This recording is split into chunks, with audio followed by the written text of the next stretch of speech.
সময়ের অতল গভীরে ভারতের মরুভূমির বুকে এমন এক শহর লুকিয়ে আছে যার গল্প আজও আমাদের অবাক করে। আজ আমরা একসাথে যাত্রা করব সেই হারানো মহানগরী ধলাভিরার রহস্যময় জগতে। ভাবুন তো একবার, ভারতের কচ্ছের সেই বিশাল লবণাক্ত মরুভূমি, যেখানে যতদূর চোখ যায় শুধুই সাদা নুনের আস্তরণ আর শুষ্ক মাটি। ঠিক এখানেই এই নির্দয় প্রকৃতির বুকে ঘুমিয়ে আছে এক প্রাচীন শহরের কঙ্কাল। অবিশ্বাস্য, তাই না? যে একসময় এখানে ছিল এক উন্নত জমজমাট মহানগরী। আর এটাই তো সবচেয়ে বড় প্রশ্ন, কিভাবে মিশরের গ্রেট পিরামিডের চেয়েও প্রাচীন এক শহর এমন একটা জলহীন প্রতিকূল মরুভূমিতে জন্ম নিল? শুধু জন্মই নেয়নি, প্রায় ১৫০০ বছর ধরে মাথা উঁচু করে টিকেও ছিল। এর পেছনে রহস্যটা কি? চলুন এই রহস্যের গভীরে প্রবেশ করা যাক। প্রত্নতাত্ত্বিকরা যখন প্রথম এই ধ্বংসাবশেষের খোঁজ পান, তারা জানতেন না যে তারা শুধু একটা হারানো শহর খুঁজে পাননি, বরং সিন্ধু সভ্যতার এক প্রায় ভুলে যাওয়া অধ্যায়ের দরজা খুলে ফেলেছেন। আর সেই বিস্ময়কর নগরীর নামই হল ধোলাভিরা। ধোলাভিরা কিন্তু কোনো সাধারণ প্রাচীন জনপদ ছিল না, একদমই না। এটা ছিল সিন্ধু সভ্যতার প্রথম সারির ৫টি মেগাসিটির একটি, বাণিজ্য আর সংস্কৃতির এমন এক কেন্দ্র যা কিনা সুদূর মেসোপটেমিয়ার মতো বিশ্বসেরা সভ্যতার সাথে টক্কর দিত। এর বিশালতাই বলে দেয় ইতিহাসে এর গুরুত্ব কতটাখানি ছিল। তবে ধোলাভিরার যে জিনিসটা আমাদের সবচেয়ে বেশি অবাক করে তা হলো এর নগর পরিকল্পনা। এটা কোনো বিশৃঙ্খল এলোমেলোভাবে গড়ে ওঠা শহর নয়, বরং এর প্রতিটি ইট, প্রতিটি রাস্তা, প্রতিটি কোণায় লুকিয়ে আছে অসাধারণ মেধা আর নিখুঁত জ্যামিতিক নকশার ছাপ। এই যে দেখুন, শহরটাকে কি দারুণভাবে ৩টে স্তরে ভাগ করা হয়েছিল। এটা থেকে তাদের সমাজের গঠন সম্পর্কে একটা স্পষ্ট ধারণা পাওয়া যায়। একেবারে ওপরে সবচেয়ে সুরক্ষিত এলাকাটা ছিল শাসকদের জন্য দুর্গ। মাঝের অংশে মানে মধ্যনগরে থাকতেন ব্যবসায়ী আর শিল্পীরা, আর সব শেষে নিম্ননগরে বাস করত সাধারণ মানুষেরা। কি অসাধারণ এক সামাজিক কাঠামো! কিন্তু ব্যাপারটা এখানেই শেষ নয়। যেটা সত্যি অবিশ্বাস্য তা হলো এর গাণিতিক নির্ভুলতা। প্রত্নতাত্ত্বিকদের পরিমাপে দেখা গেছে শহরটির পূর্ব থেকে পশ্চিমের দৈর্ঘ্য আর উত্তর থেকে দক্ষিণের দৈর্ঘ্যের অনুপাত ছিল একেবারে নিখুঁত ৫:৪। ভাবা যায়? এটা প্রমাণ করে যে শহরটা শুধু পরিকল্পিতই ছিল না, এর নির্মাতাদের জ্যামিতি আর গণিতের উপর অসাধারণ দখল ছিল। শহরের নকশা তো গেল, এবার আসা যাক ধোলাভিরার সবচেয়ে বড় বিস্ময়ের দিকে। এমন এক মরুভূমির বুকে টিকে থাকার জন্য সবচেয়ে বড় চ্যালেঞ্জটা কি হতে পারে? জল, তাই না? আর এই জলের সংকটকেই তারা জয় করেছিল এমন এক প্রযুক্তি দিয়ে যা শুনলে অবাক হতে হয়। ১-২টা নয়, পুরো ১৬টা। শহরে মোট ১৬টি বিশাল জলাধার পাওয়া গেছে। একবার ভাবুন তো, আজ থেকে প্রায় ৫,০০০ বছর আগে তারা বৃষ্টির প্রত্যেকটি ফোঁটা জল ধরে রাখার জন্য কি অসাধারণ এক নেটওয়ার্ক তৈরি করেছিল। এটা ছিল প্রকৃতির কঠোরতার বিরুদ্ধে মানুষের বুদ্ধির এক অবিশ্বাস্য বিজয়। তাদের পদ্ধতিটা ছিল একই সাথে সহজ কিন্তু দারুণ কার্যকর। তারা বর্ষার সময় মানসোর আর মানহোর এই দুটো নদীর জলধারাকে আটকে দিত।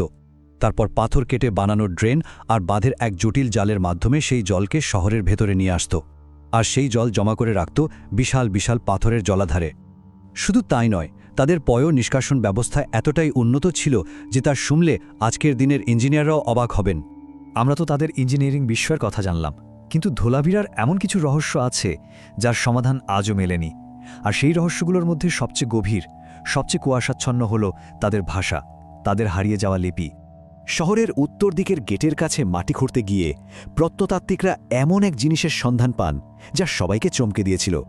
একটা বিশাল কাঠের ফলক, আর তার উপরে সাদা জিপসাম পাথর দিয়ে খোদাই করা ১০টা বড় প্রতীক।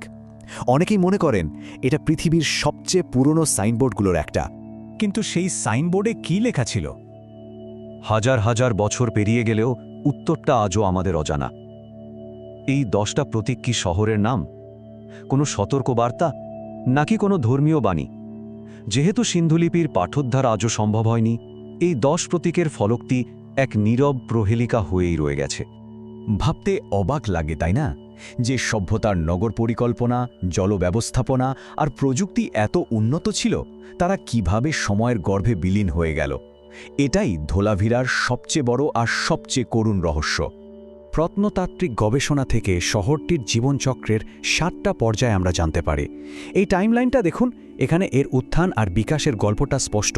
কিন্তু একটা জিনিস খেয়াল করুন, প্রায় ২০০০ খ্রিস্টপূর্বাব্দের কাছাকাছি সময় একটা অদ্ভুত ঘটনা ঘটে। শহরটা হঠাৎ করে কিছু সময়ের জন্য পরিত্যক্ত হয়ে যায়। কিন্তু কেন? কি এমন হয়েছিল যে বাসিন্দারা তাদের স্বপ্নের শহর ছেড়ে চলে গিয়েছিল?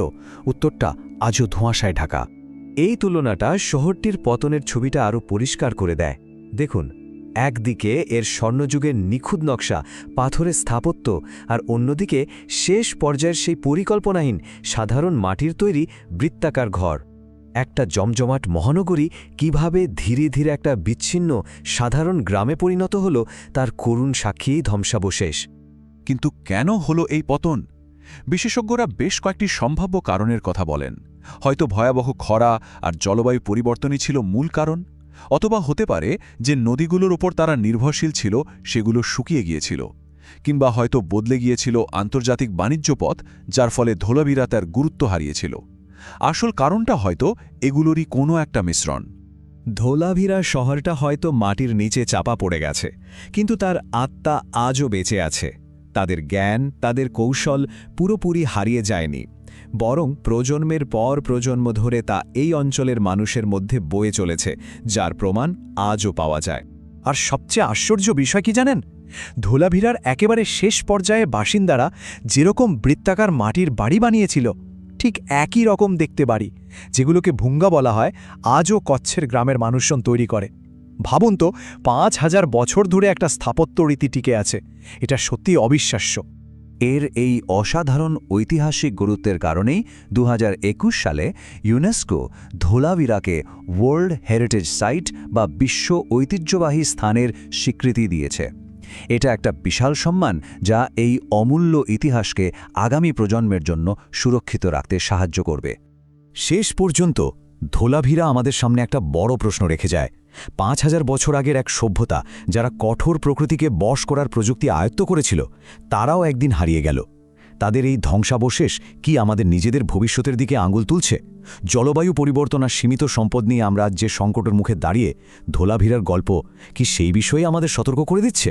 উত্তরটা হয়তো আমাদেরকেই খুঁজে বের করতে হবে, এই ধ্বংসস্তূপের নীরবতার মাঝেই।